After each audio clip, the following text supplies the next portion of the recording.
Creating a sales funnel on Shopify involves guiding customers through a series of steps to complete a purchase. Here's how you can set one up. Install a sales funnel app. Shopify doesn't have a built-in sales funnel tool, so start by installing a sales funnel app from the Shopify App Store, like Klaviyo, ClickFunnels, or Shopify Flow for automating actions based on customer behavior. Set up a landing page. Create an attractive landing page to capture visitors' attention. You can use Shopify's page builder or an app like Shogun to design optimized, conversion-friendly pages. Create product pages.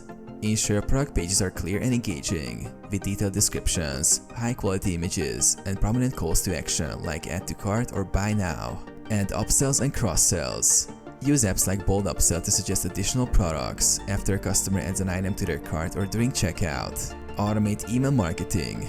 Set up email flows for cart abandonment, product recommendations, and thank you messages with apps like Klaviyo or Omnisend.